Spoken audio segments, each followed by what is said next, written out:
Welcome our YouTube channel GS with आंसू। 68 BPSC PT के लिए आज से रजनीश कुमार सर जी की प्रैक्टिस बुक से सेट प्रैक्टिस स्टार्ट कराया जा रहा है। इसमें टोटल 10 मॉडल प्रैक्टिस सेट दिए गए हैं जो आपके एग्ज़ाम के लिए काफ़ी इम्पोर्टेंट रहने वाला है। अभी तक जितनी भी प्रैक्टिस सेट मार्केट में आई है सबसे बेस्ट प्रैक्टिस सेट है रजनीश सर की। चलिए शुरू करते हैं। पहला प्रश्न है, इनमें से कौन सा कथन गलत है? इसमें गलत कथन हो जाएगा ऑप्शन नंबर डी। कोसी प्रमंडल के जिले हैं कटिहार, सहरसा, सुपौल, जो कि गलत दिया गया है। बाकी तीनों कथन सही दिए गए हैं। पटना प्रमंडल के जिले हैं पटना, नालंदा, बक्सर, भोजपुर, रोहतास तथा कैमूर। मगध प्रमंडल के जिले हैं औरंगाबाद, गया, नवादा, जहानाबाद तथा अरवल। मुंगेर प्रमंडल के जिले हैं मुंगेर, लखीसराय, शेखपुरा, जमुई, खगड़िया तथा बेगूसराय। अगला प्रश्न देखते हैं, बिहार में मैग्नेटाइट कहाँ पाया जाता है?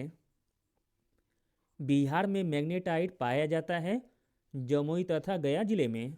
इस प्रकार ऑप्शन नंबर ई सही हो जाएगा, उपयुक्त में से एक से अधिक। अगला प्रश्न है, गंगा नदी बिहार में किस जिले से प्रवेश करती है? गंगा नदी बिहार में प्रवेश करती है बक्सर जिले से, ऑप्शन नंबर सी। अगला प्रश्न देखते हैं, पुराना बिहार का कितना % जमीन लेकर झारखंड राज्य बना है? पुराना बिहार का 45.85% जमीन लेकर झारखंड राज्य बना है। अगला प्रश्न है, गंगा की दक्षिणी सहायक नदियों में सर्वाधिक लंबी नदी कौन सी है? गंगा की दक्षिणी सहायक नदियों में सर्वाधिक लंबी नदी है सोन नदी, ऑप्शन नंबर ए। अगला प्रश्न देखते हैं, निम्नलिखित में से कौन सी नदी गंगा में नहीं मिलती है? गंगा में नहीं मिलती है बागमती नदी, जबकि क्यूल, फल्गु, कोसी यह तीनों नदियां गंगा में मिलती है।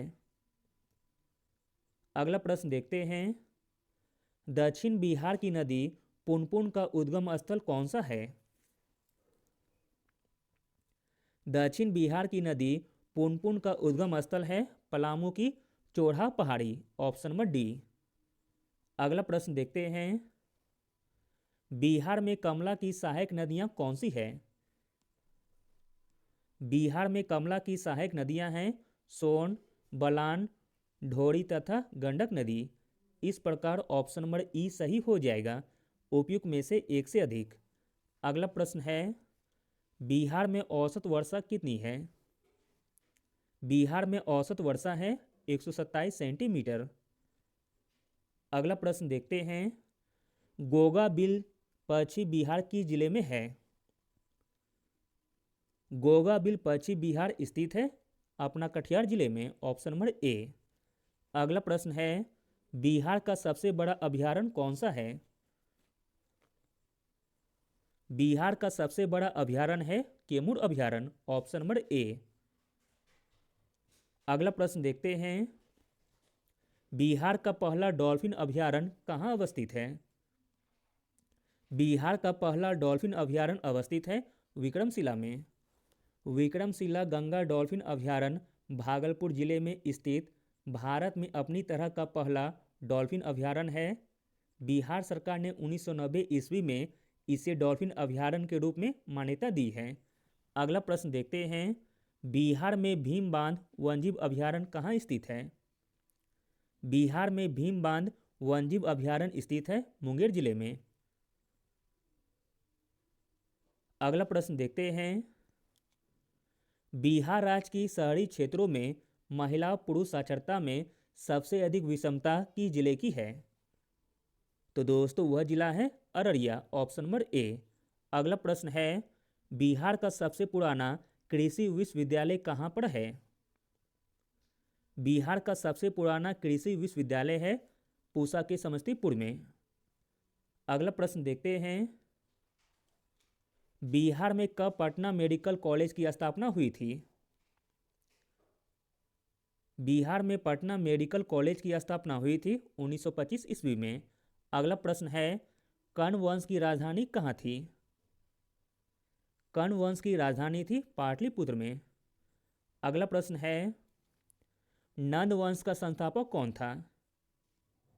नंद वंश का संस्थापक था महापद्म नंद, ऑप्शन नंबर ए। अगला प्रश्न है, नालंदा विश्वविद्यालय किसके लिए प्रसिद्ध था? नालंदा विश्वविद्यालय प्रसिद्ध था बौद्ध धर्म दर्शन के लिए। अगला प्रश्न है, मौर्य साम्राज्य की स्थापना कब हुई थी? मौर्य साम्राज्य की स्थापना हुई थी 322 ईसा पूर्व में। अगला प्रश्न है, प्रथम बौद्ध संगीति का आयोजन किसके शासनकाल में हुआ था? प्रथम बौद्ध संगीति का आयोजन हुआ था अजातशत्रु के शासनकाल में। अगला प्रश्न देखते हैं, मगध साम्राज्य में कलिंग का विलय सर्वप्रथम किसने किया था? मगध साम्राज्य में कलिंग का सर्वप्रथम विलय किया था महापद्म नंद ने, ऑप्शन नंबर डी। नंद वंश का संस्थापक महापद्म नंद था। मगध साम्राज्य में कलिंग का विलय सर्वप्रथम महापद्म नंद ने किया था। अगला प्रश्न देखते हैं, निम्न मात्राओं को उनकी एसआई इकाइयों से मिलाएं। चलिए मिलान करते हैं। एक का मिलान हो जाएगा डी से, यानी कि विद्युत आवेश का कूलाम से हो जाएगा। 2 का मिलान हो जाएगा सी से, विद्युत धारा जो कि हम एम्पियर से मापते हैं। 3 का मिलान हो जाएगा बी से, विद्युत विभवांतर का मात्रक जो कि वोल्ट होता है। 4 का मिलान हो जाएगा ए से, विद्युत प्रतिरोध का मात्रक ओम होता है। इस प्रकार ऑप्शन नंबर सी सही हो जाएगा। अगला प्रश्न देखते हैं, प्रकाश की गति निम्नलिखित माध्यमों में से किसमें अधिकतम होगी? किसमें अधिकतम होगी? तो डायमंड में, ऑप्शन नंबर डी। अगला प्रश्न देखते हैं, जब द्रव तापीय रूप में विस्तारित होता है तो निम्न में से क्या होता है? आंसर है ऑप्शन नंबर डी, द्रव का घनत्व कम होता है। अगला प्रश्न देखते हैं, नीचे बताई गई इकाइयों में से कौन सी एक मौलिक इकाई नहीं है? तो दोस्तों जो मौलिक इकाई नहीं है वह है न्यूटन, ऑप्शन नंबर बी।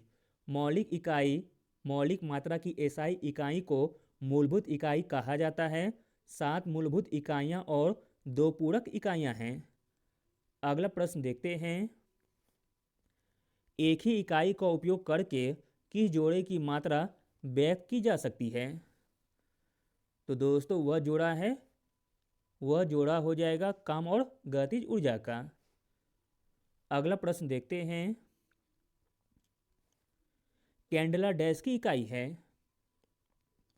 तो दोस्तों कैंडेला इकाई है दीप्त तीव्रता की, ऑप्शन नंबर डी। अगला प्रश्न है, कितने प्रकार की मूल एसआई राशियां हैं? आंसर है ऑप्शन नंबर ए 7।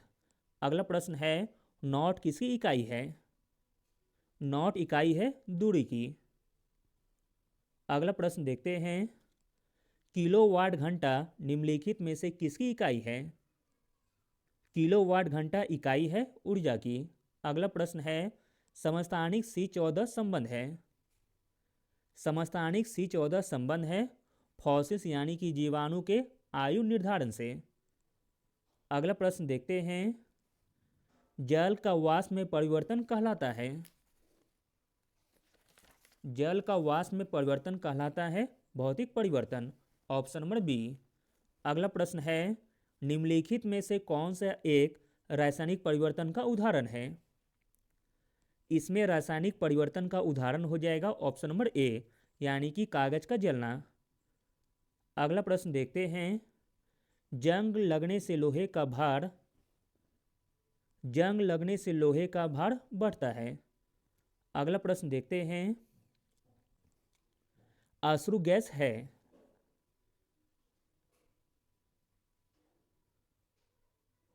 अश्रु गैस इसमें हो जाएगा अमोनिया, ऑप्शन नंबर ए। अगला प्रश्न देखते हैं, बेकिंग सोडा का व्यावसायिक नाम है? बेकिंग सोडा का व्यावसायिक नाम है sodium bicarbonate, option number C. Sodium bicarbonate एक कार्बनिक यौगिक है। इसे मीठा सोडा या खाने का सोडा भी कहते हैं। अगला प्रश्न देखते हैं, वाहनों में पेट्रोल के जलने से निम्न धातु वायु को प्रदूषित करती है? तो दोस्तों वह धातु है लेड यानी कि सीसा। अगला प्रश्न है बॉक्साइट अयस्क है। बॉक्साइट अयस्क है एल्युमिनियम का। अगला प्रश्न देखते हैं जंतु विज्ञान अध्ययन करता है। जंतु विज्ञान अध्ययन करता है जीवित व मृत जानवर दोनों का। अगला प्रश्न है ऑक्टोपस है। तो दोस्तों ऑक्टोपस है एक मृदुकवची। अगला प्रश्न है एम्फीबिया बताता है। एम्फीबिया बताता है जल एवं स्थल दोनों पर ही रह सकने वाले पशुओं को। अगला प्रश्न देखते हैं मानव शरीर की कोशिकाओं में पाया जाने वाले गुणसूत्र जोड़े की संख्या है? आंसर है ऑप्शन नंबर सी 23 जोड़ा। अगला प्रश्न है मानव शरीर की सबसे छोटी अस्थि है। मानव शरीर की सबसे छोटी अस्थि है स्टेपीज। अगला प्रश्न है पेस मेकर किससे संबंधित है? पेस मेकर संबंधित है हृदय से। अगला प्रश्न है एक वयस्क मानव शरीर में जल परसेंट होता है लगभग। एक वयस्क मानव शरीर में जल परसेंट होता है लगभग 65%। अगला प्रश्न है एक स्वस्थ मनुष्य एक दिन में निम्नलिखित मात्रा में पेशाब करता है? आंसर है ऑप्शन नंबर ए 1.5 लीटर। अगला प्रश्न है इंसुलिन होता है। तो दोस्तों इंसुलिन होता है प्रोटीन, ऑप्शन नंबर सी। अगला प्रश्न देखते हैं मानव हार्मोन इंसुलिन उत्पन्न करता है। मानव हार्मोन इंसुलिन उत्पन्न करता है अग्नाशय में। अगला प्रश्न है मानव शरीर में पाचन का अधिकांश भाग किस अंग में संपन्न होता है? मानव शरीर में पाचन का अधिकांश भाग संपन्न होता है छोटी आंत में। अगला प्रश्न देखते हैं मानव के पाचन तंत्र में पाचन की प्रक्रिया कहाँ से प्रारंभ होती है? आंसर है ऑप्शन नंबर बी मुख गुहिका से। अगला प्रश्न देखते हैं यूरिया किसके द्वारा रक्त से पृथक किया जाता है? आंसर है ऑप्शन नंबर डी गुर्दा से। अगला प्रश्न है हमारे शरीर में रक्त का दाब होता है। हमारे शरीर में रक्त का दाब होता है वायुमंडल दाब से अधिक। अगला प्रश्न देखते हैं निम्न रक्त वर्ग सर्वाधिक दाता होता है? आंसर है option number B blood group O. अगला प्रश्न देखते हैं चीनी बौद्ध यात्री जुआनजांग किसके दरबार में आए थे? आंसर है ऑप्शन नंबर सी हर्षवर्धन के दरबार में। अगला प्रश्न है सिंधु घाटी सभ्यता के बारे में निम्नलिखित में से कौन सा कथन सत्य नहीं है? सिंधु घाटी सभ्यता के बारे में जो कथन सत्य नहीं है वह है ऑप्शन नंबर बी पशु मांस मुख्य भोजन था, जो कि गलत दिया गया है। बाकी तीनों कथन सत्य दिए गए हैं। यह एक शहरी सभ्यता थी जहां लोग सुनियोजित कस्बों में रहते थे। यह वर्तमान पाकिस्तान और पश्चिमी भारत में लगभग 2500 ईसा पूर्व फला फूला। घर पकी हुई ईंटों के बने होते थे। अगला प्रश्न है सिंधु घाटी स्थल में कालीबंगा किस राज्य में स्थित था? सिंधु घाटी स्थल में कालीबंगा स्थित था राजस्थान राज्य में। कालीबंगा राजस्थान के हनुमानगढ़ जिले में एक प्राचीन एवं ऐतिहासिक स्थल है। अगला प्रश्न देखते हैं महाजनपदों और उनके राजाओं को सुमेलित कीजिए। चलिए सुमेलित करते हैं। ए का मिलान हो जाएगा 3 से, कौशल राज के राजा थे प्रसेनजीत। बी का मिलान हो जाएगा 1 से, मगध का बिंबिसार से। सी का मिलान हो जाएगा 4 से, वश का उदयन से। और डी का मिलान हो जाएगा 2 से, अवंती का प्रोदोष से। इस प्रकार ऑप्शन नंबर बी सही हो जाएगा। अगला प्रश्न है बुद्ध और महावीर निम्नलिखित में से किस महाजनपद से संबंधित थे? बुद्ध और महावीर संबंधित थे वज्जी महाजनपद से, ऑप्शन नंबर सी। अगला प्रश्न देखते हैं लोथल निम्नलिखित में से किस नदी के पास स्थित है? लोथल स्थित है भगवा नदी के तट पर। Option number D. लोथल की खोज 1954 में हुई थी। इसकी खुदाई S.R. राव ने की थी और यह गुजरात राज्य में स्थित था। अगला प्रश्न देखते हैं, निम्न में से किस हड़प्पा कालीन स्थल में विशाल स्नानागार पाया गया है? विशाल स्नानागार पाया गया है मोहनजोदड़ो से। Option number B. अगला प्रश्न देखते हैं, बुद्ध की जीवनी की रचना बौद्ध साहित्य में एक विशेष स्थान रखती है। निम्नलिखित में से कौन बुद्ध की पूर्ण जीवनी है? बुद्ध की पूर्ण जीवनी है ललित विस्तार। Option number A. अगला प्रश्न है, अजंता की चित्रकला में मंजूश्री किस धर्म से संबंधित है? अजंता की चित्रकला में मंजूश्री संबंधित है बौद्ध धर्म से। Option number A. अगला प्रश्न है, उपासक दास एक पाठ किससे संबंधित है? इंपॉर्टेंट प्रश्न है।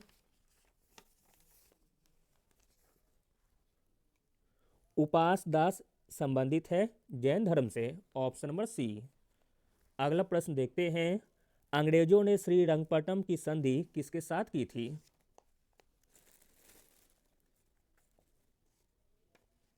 अंग्रेजों ने श्रीरंगपट्टनम की संधि की थी टीपू सुल्तान के साथ। Option number C. अगला प्रश्न देखते हैं, हेमचंद विक्रमादित्य भारतीय इतिहास में किस नाम से प्रसिद्ध हैं? आंसर है ऑप्शन नंबर डी, हेमू के नाम से। अगला प्रश्न है, अकबर ने बंगाल तथा बिहार को मुगल साम्राज्य में कब मिलाया था? अकबर ने बंगाल तथा बिहार को मुगल साम्राज्य में मिलाया था 1576 ईस्वी में। अगला प्रश्न है, चंगेज खां के अधीन मंगोलों ने भारत पर आक्रमण किया था। चंगेज खां के अधीन मंगोलों ने भारत पर आक्रमण किया था इल्तुतमिश के शासनकाल में। अगला प्रश्न है, तीर्थ यात्रा कर किस शासक द्वारा समाप्त किया गया था? तीर्थ यात्रा कर समाप्त किया गया था अकबर के द्वारा। Option number C. अगला प्रश्न देखते हैं, किताब उल हिंद, हिंद और दर्शन, त्यौहार, खगोल विज्ञान, कीमिया, शिष्टाचार और रीति रिवाज, सामाजिक जीवन, वजन और उपाय, प्रतिमा, कानून और मेट्रोलॉजी जैसे विषयों पर 80 अध्यायों में विभाजित डैश के द्वारा लिखा गया था? तो दोस्तों यह लिखा गया था अल ब्रूनी के द्वारा। Option number C. अगला प्रश्न देखते हैं, सर थॉमस मुनरो किस भूराजस्व व्यवस्था से जुड़े हैं? आंसर है ऑप्शन नंबर सी, रैयतवाड़ी व्यवस्था से। अगला प्रश्न है, 1906 में कोलकाता में कांग्रेस अधिवेशन की अध्यक्षता निम्नलिखित में से किस नेता ने की थी? आंसर है ऑप्शन नंबर डी, दादा भाई नौरोजी ने। अगला प्रश्न देखते हैं, प्रसिद्ध समाचार पत्र हितवादी की स्थापना भारतीय स्वतंत्रता सेनानी डैश ने की थी? प्रसिद्ध समाचार पत्र हितवादी की स्थापना की थी गोपाल कृष्ण गोखले ने। Option number C. अगला प्रश्न है, ढाका अनुशीलन समिति की स्थापना किसने की थी? ढाका अनुशीलन समिति की स्थापना की थी पुलिन दास ने। अगला प्रश्न है, मुसलमानों के लिए पृथक निर्वाचन क्षेत्र किस दस्तावेज के तहत प्रदान किया गया था? तो दोस्तों वह दस्तावेज था मार्लो मिंटो सुधार। Option number D. अगला प्रश्न देखते हैं, 1912 में दिल्ली के चांदनी चौक पर लॉर्ड हार्डिंग पर बम हमले का मास्टरमाइंड कौन था? आंसर है option number C, Rashbehari Bose. अगला प्रश्न है, भारतीय राष्ट्रीय कांग्रेस का लाहौर सत्र क्यों महत्वपूर्ण है? भारतीय राष्ट्रीय कांग्रेस का लाहौर सत्र महत्वपूर्ण है क्योंकि इसने पूर्ण स्वराज की मांग को प्रस्ताव पारित किया। Option number A. अगला प्रश्न देखते हैं, लंदन में ब्रिटिश ईस्ट इंडिया कंपनी के गठन के समय निम्नलिखित में से कौन भारत का सम्राट था? तो दोस्तों उस समय भारत का सम्राट था अकबर। अगला प्रश्न है 1925 में केंद्रीय विधानसभा के अध्यक्ष चुने गए राष्ट्रीय नेता कौन थे? आंसर है ऑप्शन नंबर डी, विठल भाई पटेल। अगला प्रश्न देखते हैं 1937 के चुनाव के बाद यूपी में गठित मंत्रालय में निम्नलिखित में से किसे वित्त विभाग सौंपा गया था? इसका ऑप्शन नीचे दिया गया है।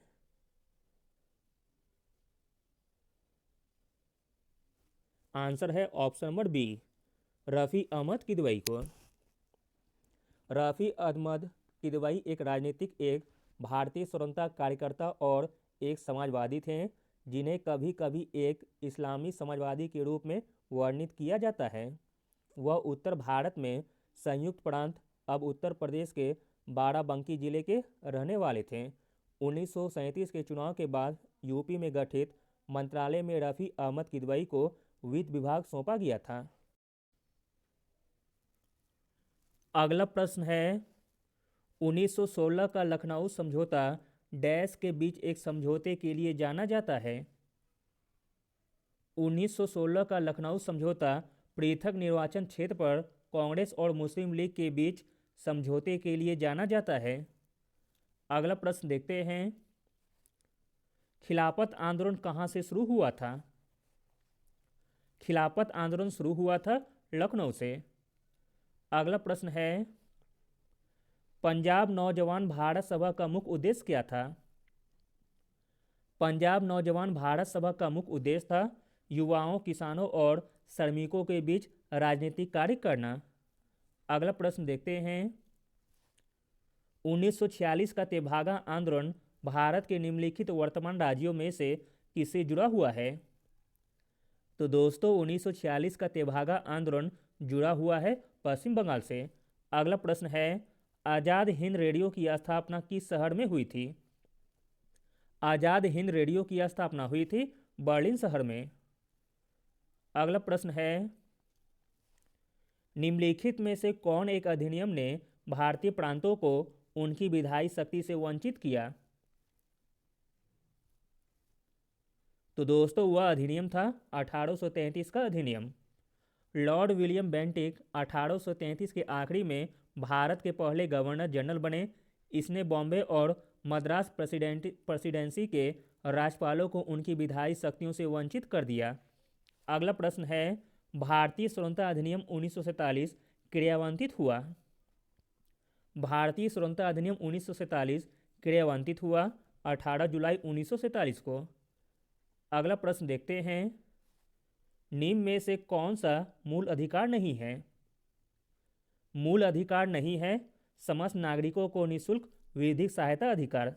अगला प्रश्न देखते हैं इंपॉर्टेंट प्रश्न है शून्यकाल संसदीय व्यवस्था किस देश की देन है? शून्यकाल संसदीय व्यवस्था देन है भारत की। अगला प्रश्न है भारत के राष्ट्रपति के निर्वाचन में से निम्न में से कौन भाग नहीं लेते हैं? भारत के राष्ट्रपति के निर्वाचन में से जो भाग नहीं लेते हैं वह है विधान परिषदों के निर्वाचित सदस्य, जबकि यह तीनों भाग लेते हैं राज्यसभा के निर्वाचित सदस्य, लोकसभा के निर्वाचित सदस्य तथा विधानसभा के निर्वाचित सदस्य। अगला प्रश्न देखते हैं उच्चतम न्यायालय द्वारा मृत्यु दंड से दंडित किसी व्यक्ति के मामले में उच्चतम न्यायालय द्वारा मृत्यु दंड से दंडित किसी व्यक्ति के मामले में राष्ट्रपति को क्षमा प्रदान करने की शक्ति है। अगला प्रश्न देखते हैं अगला प्रश्न है मंत्रिपरिषद सामूहिक रूप से निम्न में से किसके प्रति उत्तरदायी हैं? मंत्रिपरिषद सामूहिक रूप से उत्तरदायी हैं लोकसभा के प्रति। अगला प्रश्न देखते हैं भारत के संविधान में अनुच्छेद 21A किस संशोधन द्वारा जोड़ा गया है? भारत के संविधान में अनुच्छेद 21A जोड़ा गया है 86वां संशोधन 2002 के द्वारा। अगला प्रश्न देखते हैं हमारे संविधान के किस भाग में 3 सोपानों में पंचायतें बनाने की परिकल्पना की गई है? तो दोस्तों वह भाग है भाग 9। अगला प्रश्न देखते हैं। भारत के मुख्य निर्वाचन आयुक्त की पदावधि क्या है? भारत के मुख्य निर्वाचन आयुक्त की पदावधि है 6 या 65 वर्ष की आयु तक, जो भी पहले हो। अगला प्रश्न है। भारत में कपास का सबसे बड़ा उत्पादक राज्य है? भारत में कपास का सबसे बड़ा उत्पादक राज्य है गुजरात। अगला प्रश्न देखते हैं। सुंदरवन के जंगल को क्या कहा जाता है? सुंदरवन के जंगल को कहा जाता है मैनग्रोव। अगला प्रश्न है। नीली क्रांति किससे संबंधित है? नीली क्रांति संबंधित है मछली उत्पादन से। अगला प्रश्न देखते हैं। खेती का झूम विधि का व्यवहार हुआ करता है? खेती का झूम विधि का व्यवहार हुआ करता है नागालैंड में। Option number D. अगला प्रश्न है। भरतपुर पक्षी अभयारण्य किस राज्य में स्थित है? भरतपुर पक्षी अभयारण्य स्थित है राजस्थान राज्य में। Option number D. अगला प्रश्न देखते हैं। ब्रह्मपुत्र नदी किस हिमनद से निकलती है? इंपॉर्टेंट प्रश्न है। ब्रह्मपुत्र नदी निकलती है केमांगयुंग से हिमनद से। Option number D. अगला प्रश्न है। मेघना किन दो नदियों की सम्मिलित धारा है? मेघना जिन दो नदियों की सम्मिलित धारा है वह नदियां हैं गंगा और ब्रह्मपुत्र। अगला प्रश्न देखते हैं। किस नदी से राजस्थान नहर यानी कि इंदिरा गांधी नहर को निकाला गया है? तो दोस्तों वह नदी है सतलज नदी। अगला प्रश्न है। भारत में उगाई जाने वाली अधिकतर कॉफी की किस्म कौन सा है? आंसर है ऑप्शन नंबर सी अरेबिका। अगला प्रश्न देखते हैं। भारत में जूट का सर्वाधिक क्षेत्रफल किस राज्य में है? आंसर है ऑप्शन नंबर बी पश्चिम बंगाल में। अगला प्रश्न है। किस पेड़ से हम कुनेन प्राप्त करते हैं? कुनेन प्राप्त करते हैं सिनकोना के पेड़ से। अगला प्रश्न देखते हैं। केंद्रीय बैंक द्वारा जारी मुद्रा को जनता द्वारा या वाणिज्य बैंकों द्वारा आयोजित की जा सकता है, जिसे डैश कहा जाता है? इंपॉर्टेंट प्रश्न है।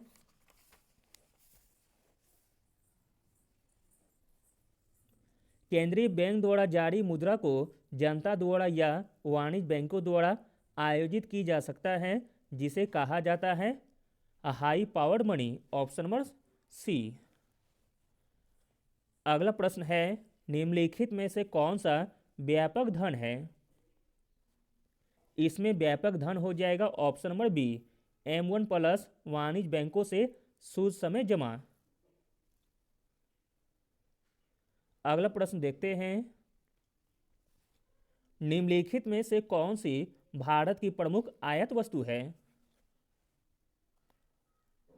भारत की प्रमुख आयात वस्तु है कच्चा तेल। अगला प्रश्न है। भारत का पहला औद्योगिक नीति किस नाम से जाना जाता है? भारत का पहला औद्योगिक नीति जाना जाता है औद्योगिक नीति संकल्प 1948 के नाम से। अगला प्रश्न देखते हैं। जीवन की न्यूनतम आवश्यकताओं को प्राप्त करने के लिए न्यूनतम आय की अनुपस्थिति किस प्रकार की गरीबी से संबंधित है? तो दोस्तों यह संबंधित है निरपेक्ष गरीबी से। अगला प्रश्न देखते हैं। असंगठित कार्य क्षेत्र के लिए निम्नलिखित में से कौन सा विकल्प सही नहीं है? असंगठित कार्य क्षेत्र के लिए जो विकल्प सही नहीं है वह विकल्प हो जाएगा ऑप्शन नंबर बी भुगतान छुट्टियों का प्रावधान है। अगला प्रश्न देखते हैं। इंपॉर्टेंट प्रश्न है। मानव विकास सूचकांक निम्नलिखित में से किसके द्वारा जारी किया जाता है? मानव विकास सूचकांक जारी किया जाता है UNDP के द्वारा। Option number A. अगला प्रश्न देखते हैं। निम्नलिखित में से कौन एक NBFC नहीं है?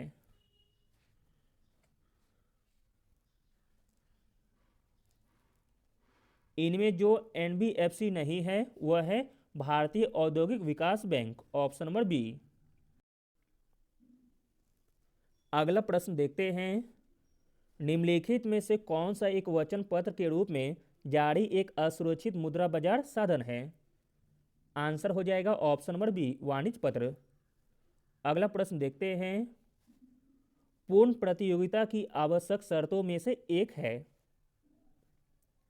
पूर्ण प्रतियोगिता की आवश्यक शर्तों में से एक है, वह है एक ही समय में समान चीजों के लिए समान मूल्य।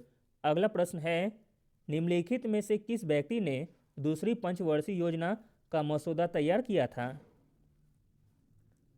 दूसरी पंचवर्षीय योजना का मसौदा तैयार किया गया था पीसी महालोबिस के द्वारा, ऑप्शन नंबर सी। अगला प्रश्न देखते हैं, रेलवे बोर्ड के नए अध्यक्ष और सीईओ का पदभार किसने संभाला है? आंसर है option number B, Sunit Sharma ने। अगला प्रश्न देखते हैं, इसरो के अध्यक्ष का नाम बताइए जिन्हें जनवरी 2022 तक 1 साल का विस्तार मिला है। आंसर हो जाएगा ऑप्शन नंबर डी, कैलाश वादेवु शिवनो, ऑप्शन नंबर डी। अगला प्रश्न देखते हैं, किस राज्य ने फसल राहत योजना, किसान फसल राहत योजना शुरू की है? तो दोस्तों वह राज्य है झारखंड। अगला प्रश्न है, एशियाई क्रिकेट परिषद के नए अध्यक्ष के रूप में किसे नियुक्त किया गया है? एशियाई क्रिकेट परिषद के नए अध्यक्ष के रूप में नियुक्त किया गया है जय शाह को। अगला प्रश्न देखते हैं, किस देश की सेना ने तख्ता पलटकर 1 वर्ष के लिए आपातकाल की स्थिति घोषित कर दी है?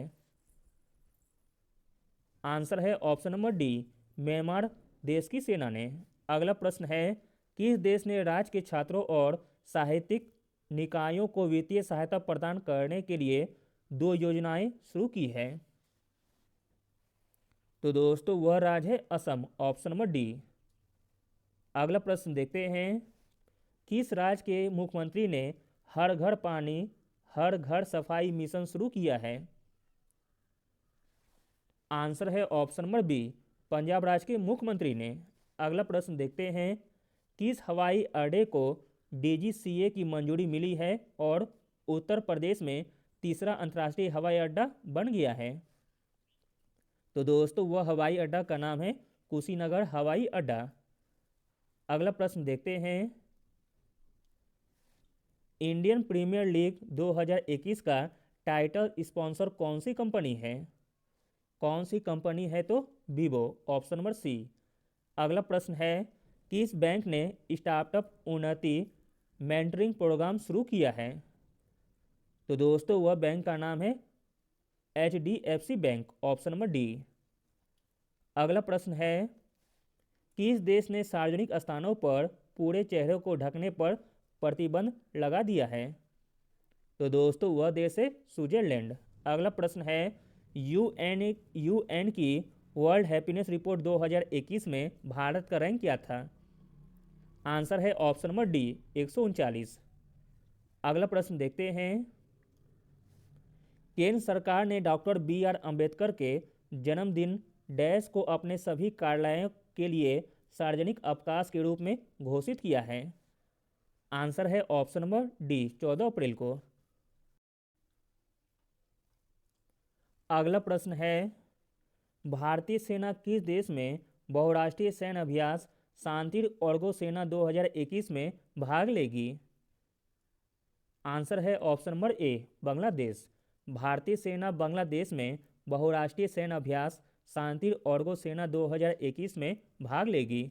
अगला प्रश्न है, भारत का सबसे बड़ा तैरता सौर ऊर्जा संयंत्र निम्नलिखित में से किस राज्य में स्थापित किया जाएगा? तो दोस्तों यह स्थापित किया जाएगा तेलंगाना राज्य में। अगला प्रश्न देखते हैं, इंपॉर्टेंट प्रश्न है, भारत ने जम्मू कश्मीर में दुनिया के सबसे ऊंचे रेलवे पुल के आर्च का निर्माण पूरा कर लिया है। इस पुल की लंबाई कितनी है? तो दोस्तों इस पुल की लंबाई है 1315 मीटर। अगला प्रश्न है, भारत का पहला कृषि निर्यात सुविधा केंद्र निम्नलिखित में से किस शहर में स्थापित किया गया है? भारत का पहला कृषि निर्यात सुविधा केंद्र स्थापित किया गया है मुंबई के पुणे में। अगला प्रश्न देखते हैं, बिहार के पर्यावरण मंत्री नीरज कुमार सिंह ने मैकडॉवेल गोलंबर पार्क का उद्घाटन किस शहर में किया है?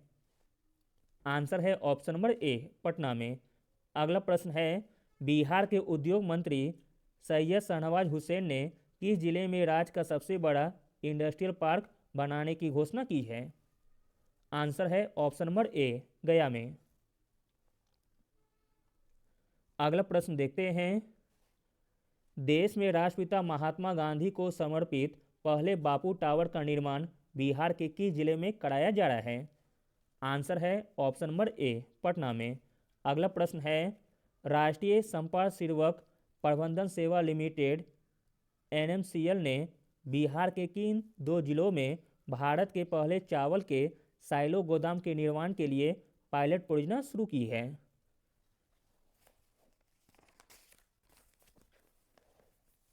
तो दोस्तों वह दो जिले हैं कैमूर और बक्सर, ऑप्शन नंबर बी। अगला प्रश्न देखते हैं, राज्य सरकार ने किस ब्रांड नाम के तहत बिहार की सब्जी को बढ़ावा देने की घोषणा की है? तो दोस्तों वह ब्रांड नाम है तरकारी, ऑप्शन नंबर सी। अगला प्रश्न है, भारत माला 2 के तहत बिहार में पहली बार एक्सप्रेस रजिस्ट्रेड एक्सप्रेसवे का निर्माण पटना से किस शहर के बीच किया जाएगा? आंसर है ऑप्शन नंबर सी, पटना से कोलकाता शहर के बीच। आगे 10 प्रश्न मैथ के दिए गए हैं, जिन्हें भी बनाना हो तो वह वीडियो पॉज करके बना सकते हैं। मैं सभी का आंसर बता देता हूँ। 141 का आंसर हो जाएगा ऑप्शन नंबर ए। 142 का आंसर होगा ऑप्शन नंबर सी।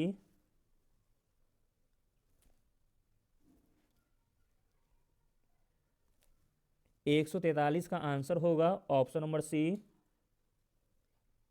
144 का आंसर होगा ऑप्शन नंबर बी।